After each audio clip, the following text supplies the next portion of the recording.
Thank you very much for accepting DotDotNews interview. Today is like a special day. It happens to be the day when the Hong Kong government delivered its policy address. As we all know that the current epidemic in Hong Kong is difficult to eliminate, and also Hong Kong's latest unemployment rate is about 6.4%, the highest in 16 years.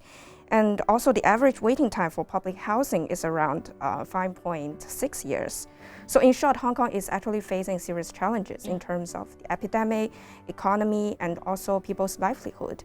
And we just want to know that also like the government has like adjust some of the issues with solution like the Lantau Tomorrow Vision and to like adjust the land use problem. Do you think it's an efficient way to do that? For a change, this time the policy address had put forward many long-term proposals for resolving our supply-side problems, such as enhancing opportunities for young people to work in the Greater Bay Area. The Lantau Tomorrow Vision is a very long-term land production project. One item coming up very soon, funding for feasibility study at the cost of 550 million Hong Kong dollars. Even that study alone will take 42 months. So we are not talking about getting new land in the next 10 years. Moreover, even if you are able to create new land, you still need to build a whole new infrastructure network, transport network.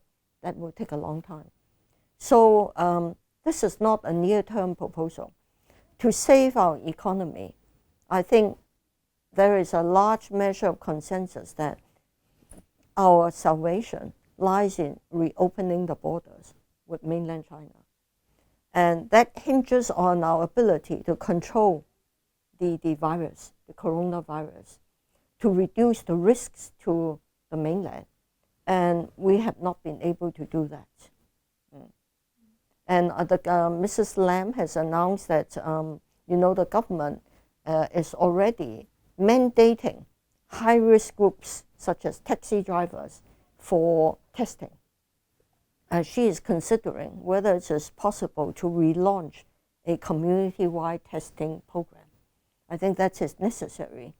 We need to find out, we need to identify those who are infected, isolate, trace, and control.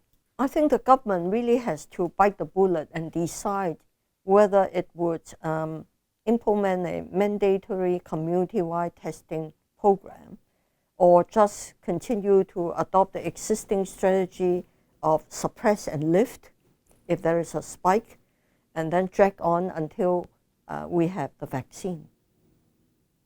That would mean prolonged damage to our economy. So, like, as the leader of the New People's Party, what other aspects do you think the government should do better in terms like to make more people make a better living? What the direction would be? The Greater Bay Area program, we've noticed that the government is highlighting opportunities in finance, new opportunities in finance, in innovation technology, and in strengthening Hong Kong's air traffic hub. That will benefit a number of very important industries. But the problem in Hong Kong is there are still large numbers of lower skilled workers who need jobs, and the inequality is actually widening. So I think we still need measures to deal with inequality in wealth and in housing, and to take care of the others, less skilled workers who cannot benefit from finance, innovation technology, or aviation, civil aviation. The chief executive has said that the policy address will involve like Hong Kong's integration into the overall development of the Greater Bay Area, and also also into the overall development of the whole country. And what do you think about the national belonging of some Hong Kong young people, like born between the post-80s and post-2000s? What do you think of their, maybe their confusion about the future and their lack of sense of belonging lie in?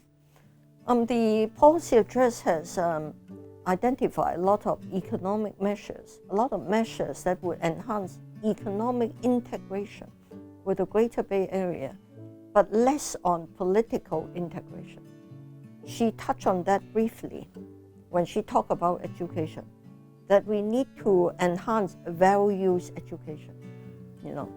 I think to enhance Hong Kong young people's sense of belonging to the country, I think there ought to be greater understanding of our country's heritage, of our traditional values, and how these values have served our country well, so that to make it easier for our young people to accept our nationwide values without undermining Hong Kong's international character.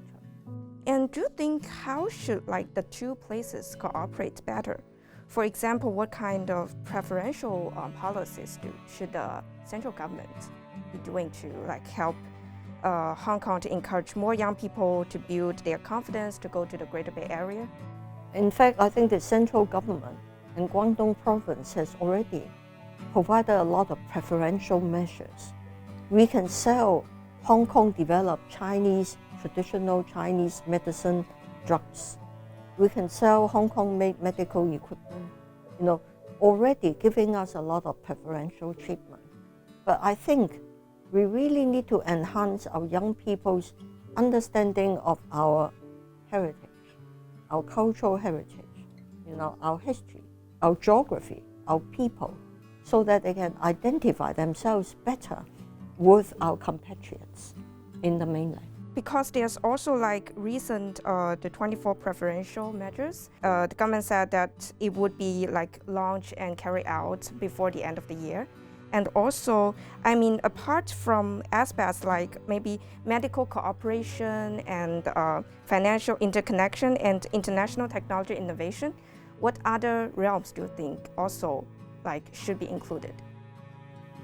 I think in fact, Mrs. Lam also touched on this issue in her policy address, that we need to unblock our key supply side bottlenecks, land and talent, And so the government's put forward this Tomorrow Lantau Vision, which will take a long time, And of course, I've heard reports that mainland leaders dislike the idea of building a Hong Kong city in the mainland.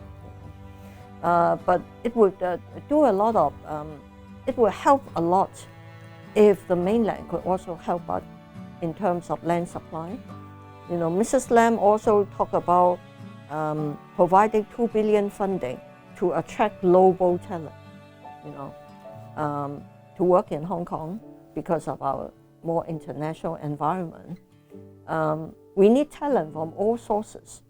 So I think we should continue to work along these lines, hoping to be able to leverage the supply of talent and land in the mainland. But we can also contribute at the same time. I think Mrs. Lam mentioned in the policy address that Hong Kong still has a unique advantage in the sense that we are the most international, most market-oriented, and most rules-based. We should use these advantages to promote further development of the mainland's economy in the Greater Bay Area. That's how we should collaborate. Not just take it from the Greater Bay Area, but also contributing to the Greater Bay Area in terms of further institutional development. So I want to ask that you once said to the media the Legislative Council has now restored unprecedented peace. That means the voices of opposition in the LegCo will disappear? Well, we continue to have 2 opposition members. One so far has continued to vote against everything. The other represents the medical profession. I hope they will continue to objectively and rationally reflect the views of their constituents without causing undue obstruction to our process.